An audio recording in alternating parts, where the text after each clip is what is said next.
Hey, this is Dale Jones. I can't stay long because they're gonna find me. My ankle bracelet is going nuts. You're watching and listening to Ego's Last Stand. Don't tell them I was here. When I come around, got the whole thing wobbing. And we're back for another episode of the Ego's Last Stand. I'm Josh Sardam, I'm your host, and we're back here once again doing the Quarantine Chronicles of the Ego's Last Stand. And I'm not joined with Brandy again. Brandy, all our best to you. But we are joined here today with a good friend of ours here in Lexington and a fellow comic, fantastic individual, Dusty Slade. Dusty, how you doing, bud? All right, I'm great. Is that your kids or do I have kids at my house? Oh, no, that's my daughter in the other room. She decided Okay. to be really loud. I just didn't know what was happening. Okay. Yeah, I'm doing great. Thanks for having me. No, man, absolutely. As you know, I reached out and because just with everything going on, I wanted to see checking on all my fellow comedians, and you're definitely one of the guys I think about when I think about my fellow comedians. Big guy with the Grand Ole Opry. Zany's your home club down there. You've been on the Tonight Show more than a couple times, correct? Twice. I did Jimmy Kimmel once. Okay, cool. Very good. Yeah. I mean, it's all Tonight Show to me now. Ever since Johnny's gone, right? Yeah, I guess so. The Tonight Show, I mean, they were both great. The Tonight Show definitely did a lot more for me than Jimmy Kimmel. So yeah. I mean, it was much. I mean, just the whole thing. I mean, I don't know. My set went better, so I'm sure that had something to do with it too. But it's the whole setups of the two shows are way different. I mean, I don't know if you want to launch right into that. That's okay. I don't care. But yeah, I mean, just when I think about those two, the Tonight Show, I did that, and my career really took off. So yeah, I mean, it's one thing to get recognized by by your fellow comics as being someone who's a great comic, but it's another thing to be on the phone with Jeff Foxworthy and have Jeff Foxworthy sit there and say you're one of his favorite comedians. It's very exciting. Yeah, I mean, I had no idea. I mean, I got set up to do that call. I mean, my management set that up, and I assumed, I mean, I had met him and he was very nice to me. But I assumed it was just going to be, I thought his people were like, hey, we want you to interview this, because we have the same agency. So I thought it might be like, all right, we got a guy for you to interview. He's up and coming or whatever. But he seemed to be very familiar with my stuff, and it was a lot of fun. Yeah, just, I was actually on the road in between shows, going from one locale to another, you know how that is, and I just happened to catch that. And I think I texted you at that point. I was like, dude, they just heard your interview. Yeah. But yeah, from just someone who didn't know how anything like that was set up, or even would begin to know anyway, because I'm not Dusty Slade. But that was amazing. Like, to me, it really sounded like he was sincere. He's very familiar with your stuff. He was talking about all kinds of things that you're doing down there, and it floored me. I mean, it was awesome.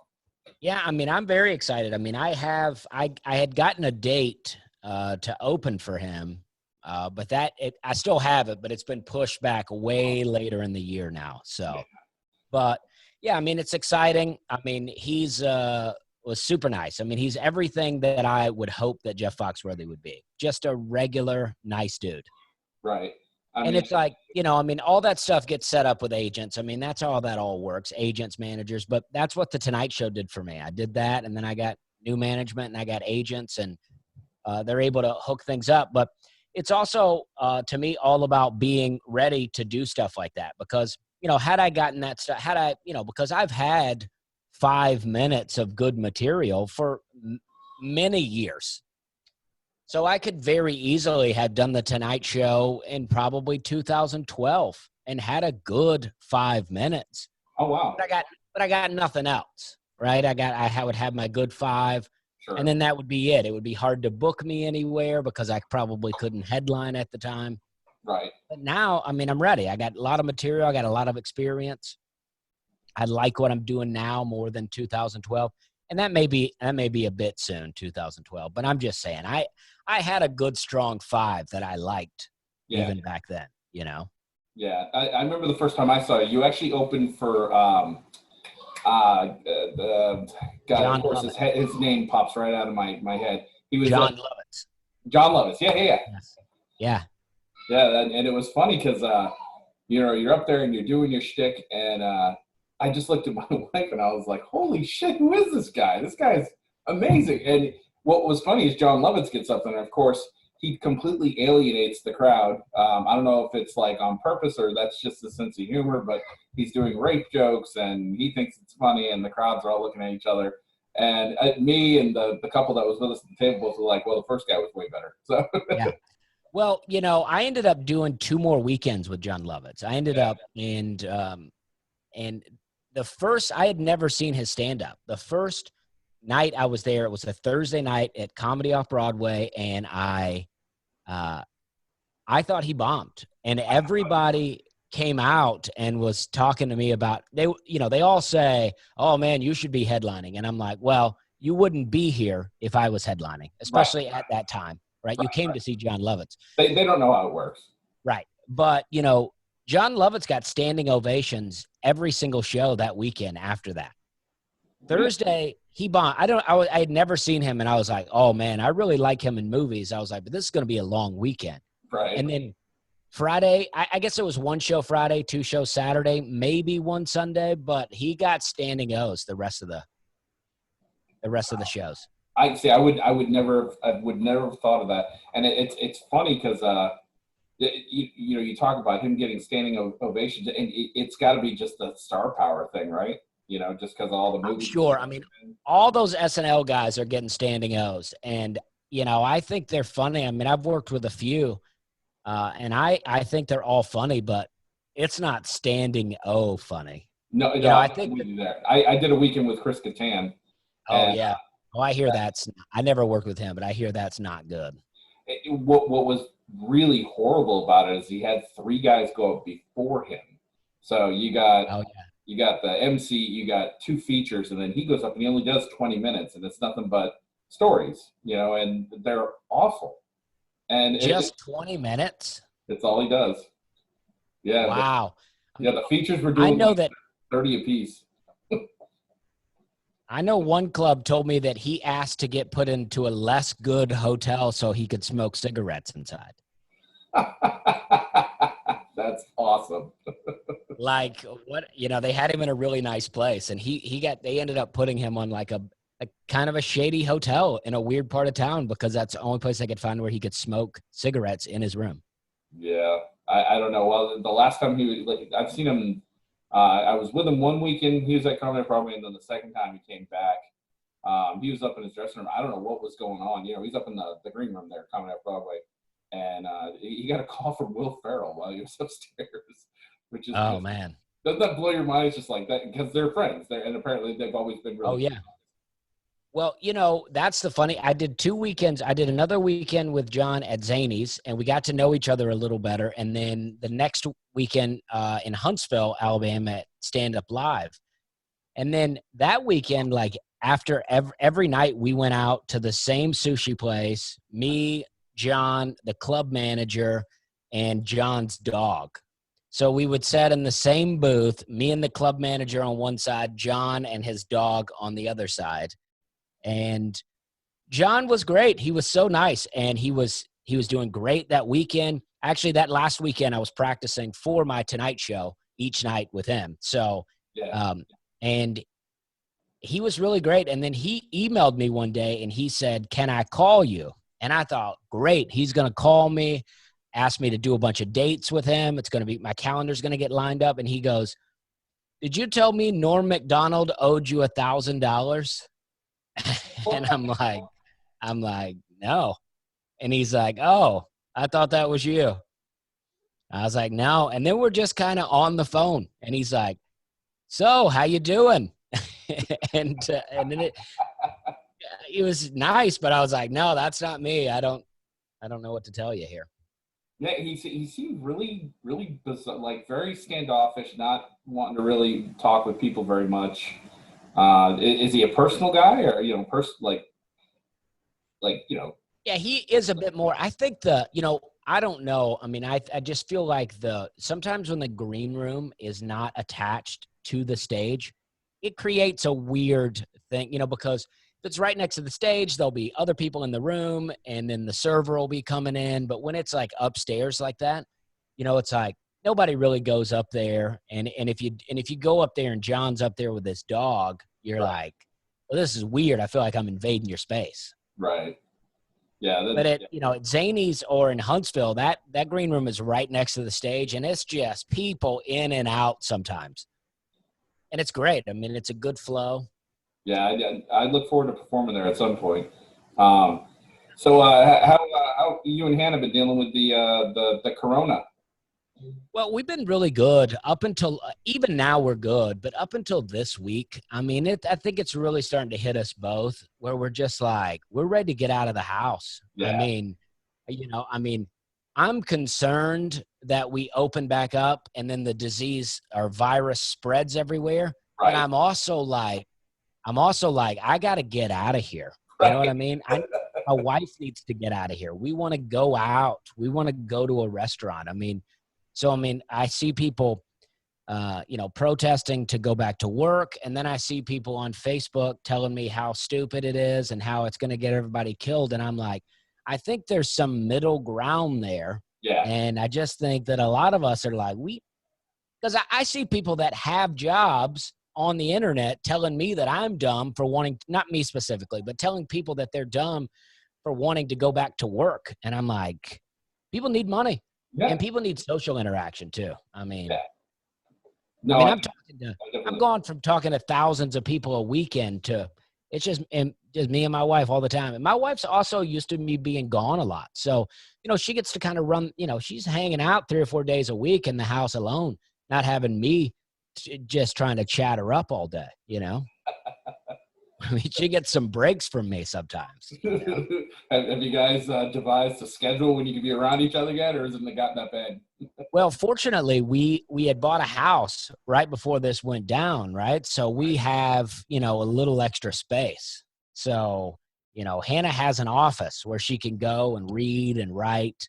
And I just, I don't bother her as much.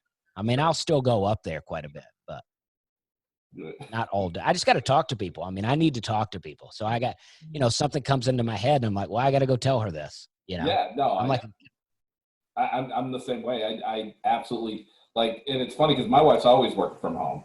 So, I mean, she's got her office and, she's still very busy because she's in the financial industry. So she's still be talking on the phone with her. Well, now I'm like hyper focused on things I'm trying to do. Like I'm doing a lot of writing and I hooked up with a guy that's like want me to help him produce some stuff. So I'm hyper focused. So I'm like, when I come up with an idea, I look at her, I'm like, hey, what? And she's like, shh. I'm like, oh, yeah. Me being like right there all the time. So. Oh yeah, I know. And it's like, and it's just like, I don't know.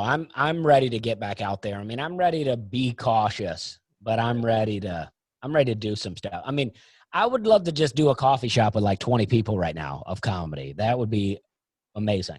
Yeah, it seems to be the common thread with a lot of the comics. Everybody's just like, we just want to get back out there and work. We just want to do something. Yeah. I mean, fortunately, I'm in a good spot. So in a lot of ways, it's not all about the money for me, but I'm like, I do want to be making money. It's not fun to not see money coming in and it just going out. Right. But I just want to, I want to tell some jokes before I get rusty. I mean, I've done I really did almost 5 years of nonstop working the road comedy. I mean, I built up this thing where I'm like a machine almost because I know my jokes so well. I say them so often. I'm just like, I'm able to I was really catching quite the rhythm.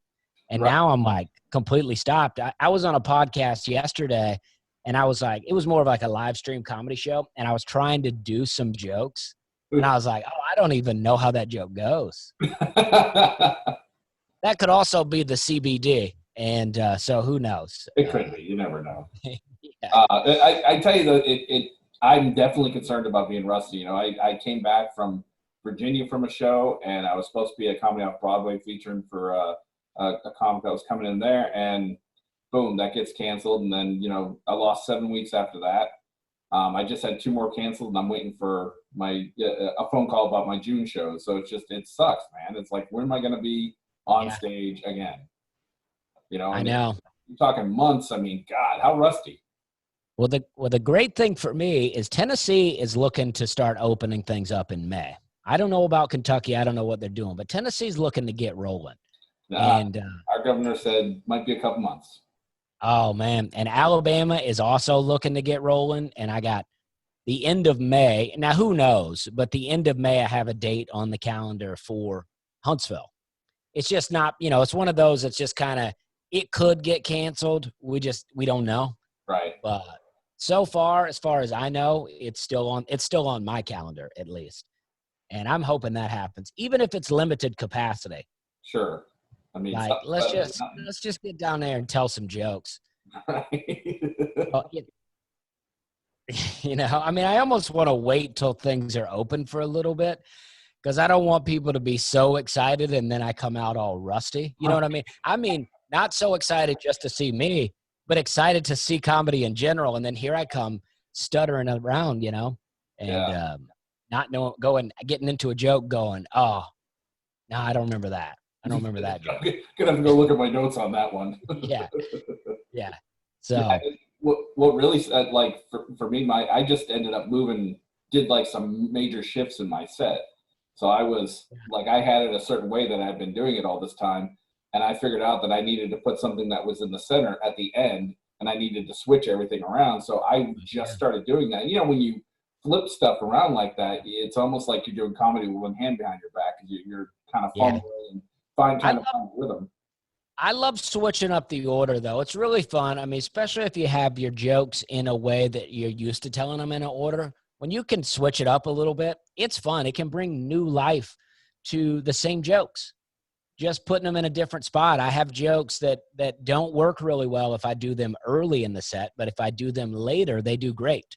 Which is what happened to me with my Jimmy Kimmel set, which I'm not unhappy with the Jimmy Kimmel set. But what happened was the advice that I was given at the time, not from Jimmy Kimmel, from someone else, was that when you do a late night, the crowd is going to be a hot crowd. So when you're practicing your 5 minutes, do it mid-set. Like if you're doing a 20-minute set, do, 8-10 minutes and then do the 5 and then, finish your set. So Jimmy Kimmel, the way it's set up, I mean, at least at the time, it has changed now, but everybody watches the celebrities and then they get up and they go into a different room just to watch comedy. So they stand up, move into a different room. Half of them sit down. The other half are standing. And then I come out with this 5 minutes that I've never opened with. And it took a little bit to get them going. I mean, that 5 minutes will crush mid-set. Yeah. But you just can't open right out with that, And if memory serves, that was the flea market bit? Was that? That was all trailer parks and tornadoes. Okay. What was the one where... Flea market was my first time doing the Tonight Show. I'm just confused. I'm sorry. But when I did that, and that weekend I was with Jon Lovitz, it was 2-man show. So I would go completely cold and open the show with that 5 minutes every time. Now I would do a 30-minute set, but I would open with that 5. And a couple of times that really, really hurt me. Like I headlined a club in Rochester, Minnesota, and I would go out. I was doing 45, 50 minutes. I would do that 5 at the top and just crush. I mean, it was just great. I was like, all right, this is going to be fun. And then it felt like the other 40 minutes, I couldn't do that again. Like I felt like I lost them after the 5. So, I mean, it can kill you. Why do you think that happened? Well, I think it was, I was going with my best. I led right off with my best stuff, and then I peaked too early. That's why I just decided to move some of my stuff around because when you're in the middle of your set and you're destroying them in the middle of your set, and then you're riding up to get to your closer, and the only thing that's really crushing is your closer, there's about 10 minutes of material that's not working that well. So I mean, I figured out if I stick that up front, it works a hell of a lot better. And even throw the old closer in there. Now I have a new closer that was in the center and throw that at the end. And it's just it's one of those things, you got to work out over time. You don't figure those things out on paper. That's the little spot. I like to try maybe one new thing towards the beginning, and then I like to really throw some stuff in around about that time you're talking. that time before the closer. What I like to try to do is throw a few things in right there, and then I'll do a short joke that I know usually works, get a laugh, and then I pitch the merch, then I do the closing. Yeah. And then my merch is all jokes. I mean, I wrote jokes for all my merch so that I'm not, just up there pitching stuff.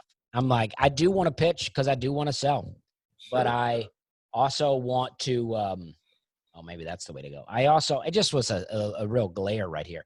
I also, I don't want to lose the momentum of the show. Yeah. I want people to still be having a good time, Yeah, of course. Yeah. So tell me the difference between Kimmel and the Tonight Show. Well, that's the main difference. I mean, they were both very nice to me. Jimmy Kimmel was very nice. Jimmy Fallon, very nice. The Tonight Show, I don't know. I just think it feels a little more, it's more legendary, the Tonight Show. Both great locations, though. Very cool.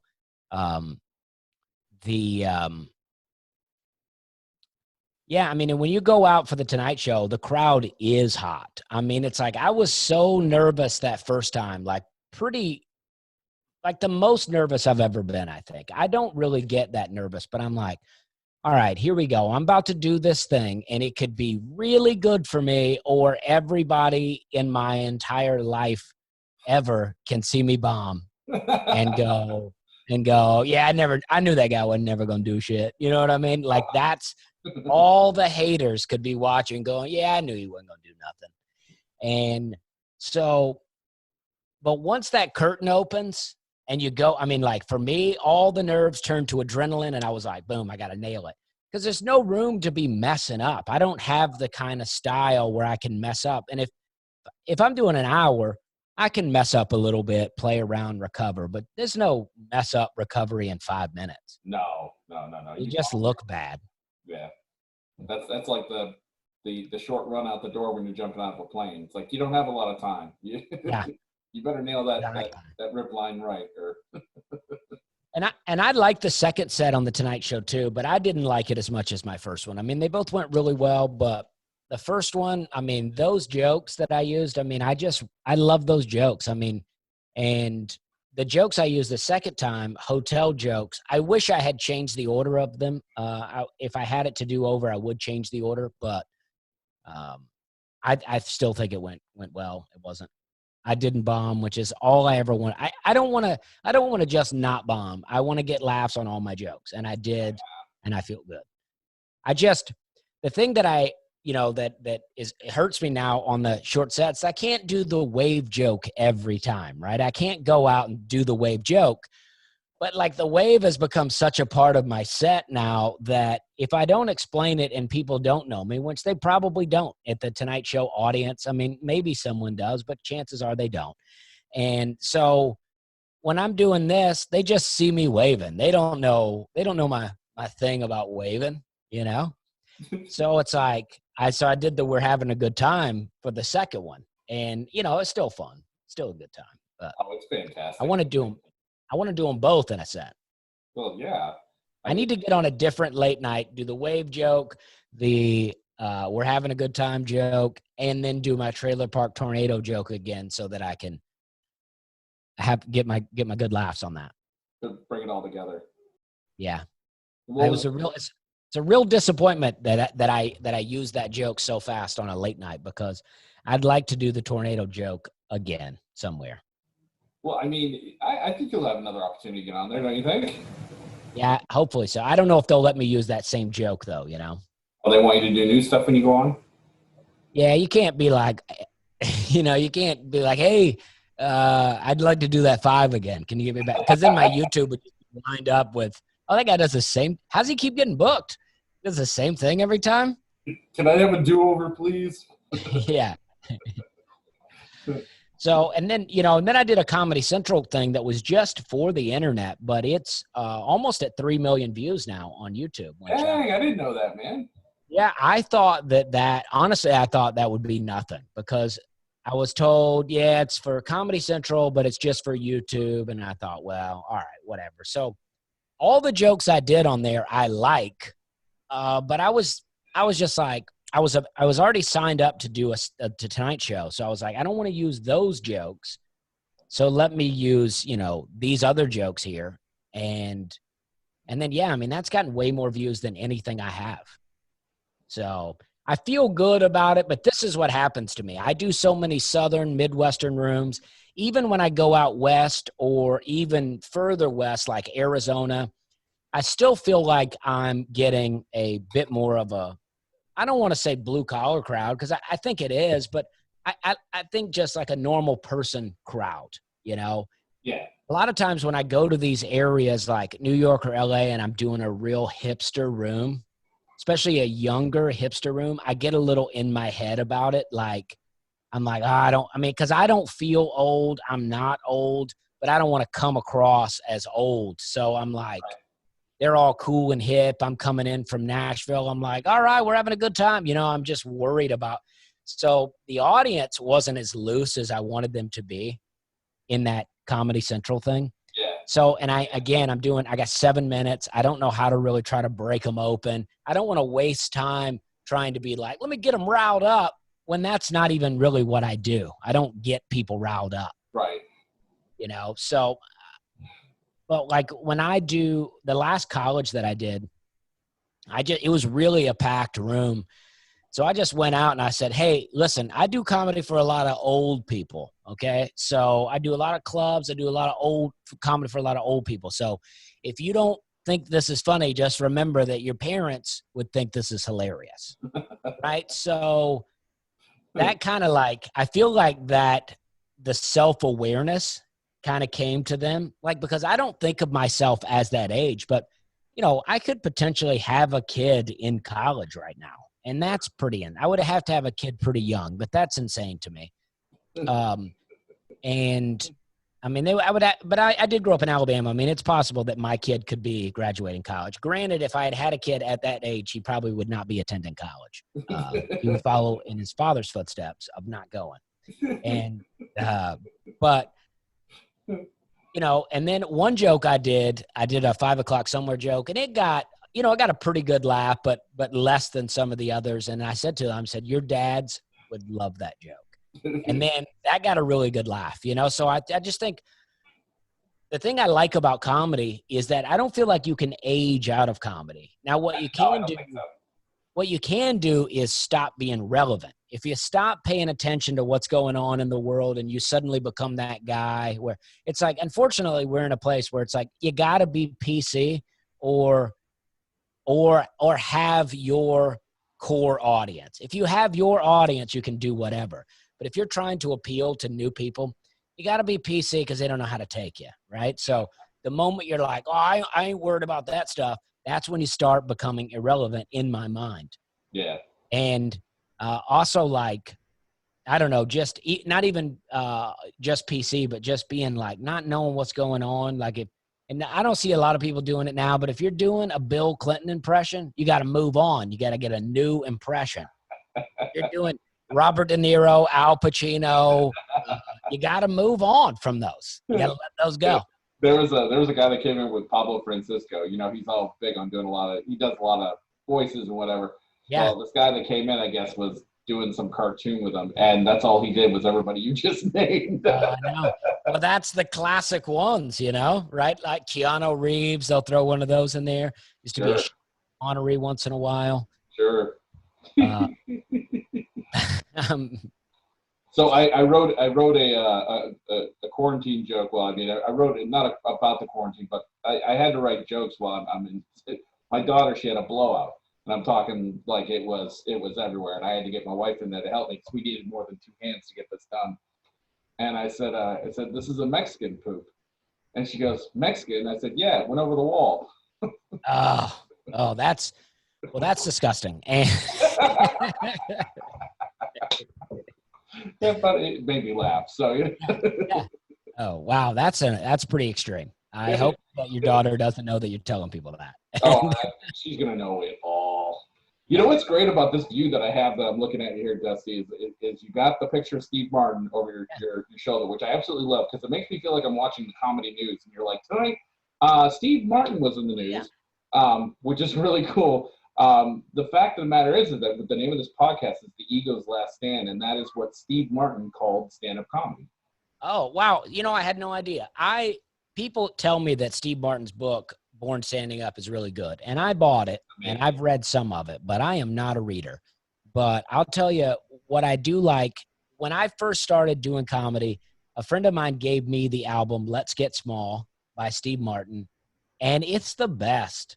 I've listened to that a million times. Oh, yeah, me too. The best. Yep. I wore my album out when I got it back in the day. Yep. And also, I like Comedy Is Not Pretty. That's another one by him that I really like. Wild and Crazy Guys. It's got some stuff I like, but I'm not as crazy about it. No, his masterclass that he put out for stand-up comedy. Yeah. I was brand new, still trying to learn. So, the chops, and I bought that and watched that. It's phenomenal. Okay. I mean, the man is a wealth of information, and a lot of his information he put out, I mean, it's all relevant. And he hasn't done true stand-up. And I think him and Martin Short went around and did some two-man show for a little while. But I mean, as far as actual stand-up, he hasn't done that in decades. And I mean, everything he says is still relevant today. I mean, it's just amazing. Yeah, he's great. I mean, and I think that's all part of it is just paying attention. I mean, if you're going to be doing comedy, it's I think it's hard for someone that's older to get into comedy. Mm-hmm. But if you start at a relatively young age and then stay with it and stay on top of, for me, I don't talk about anything going on in the world, but because I pay attention, I know what not to talk about. Right. I know what's not okay. Right. I mean, you're not going to go out there and, start doing some Bill Cosby jokes and, that kind of thing. Right. Yeah. Right. I mean, yeah. And I want to say, one time, this was before Bill Cosby, all this stuff came out about him. I always liked the album himself, that video. I always liked that one. But one time I bought a CD at a place in Indianapolis, like a used bookstore in Indianapolis. And I was driving to Milwaukee and I thought, man, I'm going to listen to this album. And it was not good. And I told some people, I was like, this may be an unpopular opinion, but I don't think Bill Cosby is that funny. And then, because people worship that guy, and I didn't dislike him, but I was like, you know what? He's not that funny. He's great stories, but and I mean, that was just my opinion. Maybe still unpopular to some people, but. Man, what made me want to do stand-up comedy when I was a kid was him and Richard Pryor and Eddie Murphy and Steve Martin. Those are the reasons. I mean, I had all their albums and I listened to them feverishly. And yeah. I was 9 years old at a family gathering. There's 45 members of my family, and I sat down in the center of the room, got everybody's attention, and regurgitated Bill Cosby himself verbatim from start to end. Wow, that's amazing. Yeah, and it just I had the bug then. I was 9. I mean. Oh, see that's amazing, because that is not at all for me what was happening. I mean, I liked, you know what I mean? I liked Eddie Murphy in movies. I really liked The Golden Child and, Beverly Hills Cop. And I don't know, there were a few other things that he was in that I really liked. 48 Hours. 48 Hours, yeah. And I love that. I remember watching a few Gene Wilder, Richard Pryor movies, See No Evil, Hear No Evil, Brewster's Millions. And those were always The Toy. Actually, I don't know. The Toy seems like I own that. I love that. I actually bought that recently, and Jackie all of those movies were really great. And then I remember when I was a late teenager, I don't know how old I was. Chris Rock, Bigger and Blacker, I think was the first one, the special on HBO. Yeah. And I love that. My dad was going through a divorce, and his wife was trying to get, not from my mom, from another lady, and his wife was trying to get alimony. And I remember Chris Rock had an alimony bit on the special, and I was like, oh, this is so great. And, but I never thought about doing stand-up. That wasn't even, I was like, I don't know how I don't know. I guess it didn't even register in my mind that this was a career that someone could pursue. I didn't know how they got into it.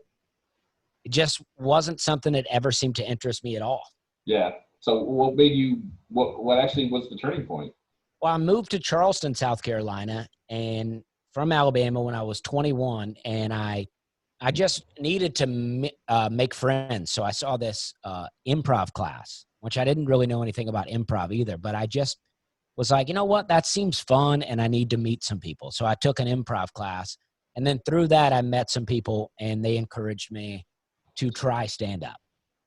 So I tried it and I liked it, and then I quit for about 2 years and then Yeah. started. And were you still in Charleston when you refound it again? Yeah, same guy got me to do it again. It got me to do it the first time. And it stuck the second time. Yeah, I mean, I was a bit older, a bit smarter. I had a bit of a different approach. I was just in a different place in my life altogether. I mean, the first time I tried it, I was probably 21, 22. And then the next time when I started back, I was 26. So I got a few, because like between 21 and probably 23, I did it a handful of times. Like there was no scene. It wasn't like I could just pop down to the open mic. Right. We had to put something together. So we would put something together, make some flyers, make it a big deal. Mostly our friends would show up, and we would tell, I would tell these made up jokes that I memorized, you know, and about NASCAR and living in a trailer. A lot like I do now, but I'm much better at the jokes now. Is there anything that you told back in the beginning that you're still telling today, or are all those long gone? No, not a single one of those jokes. Not a single one. Not a single one. I have a couple of lines that I still have memorized. Yeah. You know? I still got a couple of the jokes that I tell, but I mean, I've built on them. Like they're not the same joke anymore. They're much larger now. Yeah, I mean, when I started back in 2008, I mean, I got a couple of jokes probably from that era that I still do, like my ice cream joke. I've been doing that forever. Like, but it's really short and it almost always gets a laugh. So a lot of times that'll be the joke I'll do, especially if my set has taken a dip. I'll do that right before I do the merch pitch. Well, go ahead and do the ice cream joke. Oh, I just say, oh gosh, I say, I would be talking about being poor for a while, and then I would say, we never got ice cream growing up. Yeah. Mom would, oh gosh. I mean, it's so bad that I haven't been doing these jokes. I said, I never got ice cream growing up. My mom would just pour milk into a bowl. Then she'd call me into the room and go, well, you're too late. That's right. I remember that joke now. Wow. I bet I've been telling that joke like, I don't know, close to 10 years. Nah, probably not. Well, maybe. And I couldn't remember it right now. My comedy career has collapsed along with the economy. I think that's fantastic. Hey, out of curiosity, can you hear my dog licking her water out of her bowl? I could hear some stuff going on, but It's epic. I mean, she's a big dog, but I mean, that was epic. I mean, good timing, girl. Yeah, when you get thirsty, you got to let it go. You got to let it rip. I mean, I realize she's a 100-pound, American bully, but I mean, that's just ridiculous. Hey, listen, man, where's someplace people can go to find information on you? Well, I have my website, dustyslay.com, and that is a resource for everything. But I have a podcast called the We're Having a Good Time podcast, where I've been doing those once a week, various times. I mean, it's never the same day. Who knows when the next one will come? But I usually get one out a week. And then I usually sit on my couch for a while and go, oh, I need to do a podcast. Let's do it tomorrow. And then once I start doing it, I really have a lot of fun doing it. But it's hard to get me into it sometimes. Sure. And then I started posting videos on TikTok about a month and a half ago, and it's blowing up. That's my best social media now. My podcast partner, Brandy, she said that I had to get into TikTok. What the hell are you supposed to, like, what are you posting? I'll have to look you up on there, but what are you posting? I just post videos of my stand-up. I do a 1 minute. I think you need Adobe Premiere or Final Cut Pro so that you can edit the videos down real narrow and then add a subtitle. I wonder if I could share my screen and I'll just show you a video. I think you can. I think there's a way for you to do it. I got a little TikTok folder here. Let's see. There you go. If I pull this up, do you see that video now? Well, I mean, I see you clicking on in your folder. It hasn't come up yet. All right, so let's do this. Let's figure out how to end the share. And now I'll share that video itself. Okay. Now you see it, right? Yep, I see it. So this is what I do. You know, there's always not enough space. I don't know what that's all about. It's always like, oh, there's not enough space, but yet it's here. You know, it's like, well, if there's not enough space, how is it here? Right. You know, but anyway, so I do this. When you hang out with a lot of broke people all the time, like I do, everything's always fancy to them. You know, like the other day, I was hanging out with my mom, and we were out to dinner, and she was like, "Oh, this is so fancy," and I was like, "Mom, it's Olive Garden. Of course, it's fancy." Of course, it's fancy. Right. So that's that's a joke. It's a joke I don't do anymore. I did a bunch of jokes one time I got a really good camera guy to come out and film a set. And so I did like an hour. Some of it jokes I still do, but a lot of it jokes I don't do anymore so that I could just use it for stuff like this. Nice. Like they're on albums and stuff, but I didn't have really good video of it. So I'm like, yeah. So during the quarantine, I've just taken this video and I've just been chopping up 1-minute clips, posting them like that. I get into the editing the text. My texts have actually gotten better than that one. Let's see. How are you editing the text? Just as an inquiring mind. Is there like something that's automatically doing it for you, or you actually have to type it in? I type it in. Watch this one. Okay. I think my editing, my text is a little better here. Let's see. I like working there. We had a good time. I like to eat off people's plates when I was at work, you know, after they were done with it, of course. And a lot of people was telling me that was nasty. I shouldn't be doing that. So I had to come up with a system, way to justify it to them and maybe to myself a little bit. I decided I would only eat off the plates of women and only if I would make out with them, right? I feel like if you don't make out with somebody, it's okay to eat their food, right? But then there was a lot of food coming to the back that I wanted to eat off the plates of guys. So I had to ask myself, would the girl that I would make out with this guy? And the answer is yeah, because I like crab cakes. You know what I mean? All right, so that's that too. But so what I do, I type it in myself. You can use rev.com, rev.com. They do $125 a minute, and it's almost exactly right. So then I use Final Cut Pro, and then I just select basic title, and then I design that however I want, save that. So when I type these in, I just really listen to what I'm saying and try to get it right. I mean, some of them where I talk a bit slower, I mean, I've got it like line by line as I'm saying it. And I'm learning more about Final Cut during the quarantine, but not as much as you would think.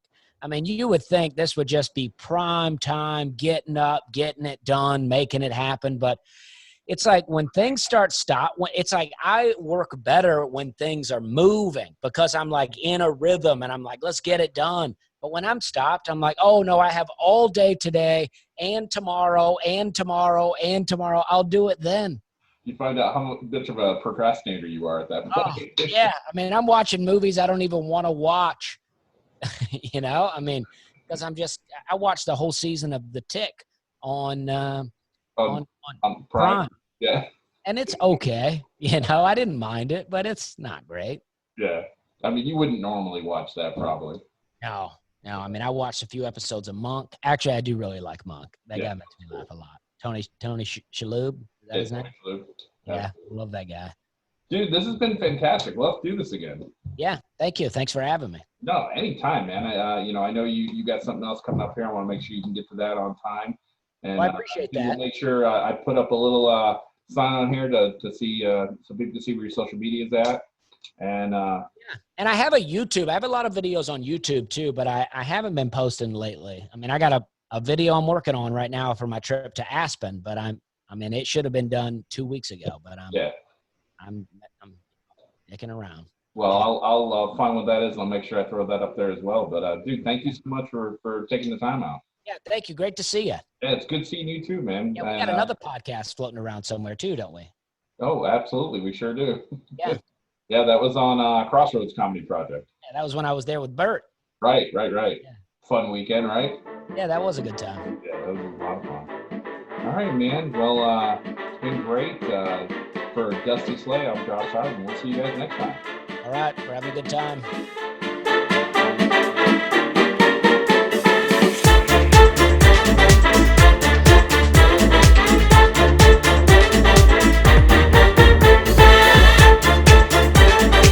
Hey guys, I hope you liked the video, and if you like the show, make sure you throw a like down there somewhere. There should be a like, and there's a subscribe button over here. And hit the bell. And hit the bell, yeah, ring the bell, and check us out, man. Stay in touch with us. We're always putting out videos every week, and it should be a lot of fun, right? Write us a letter. Right as rain, right as the mail.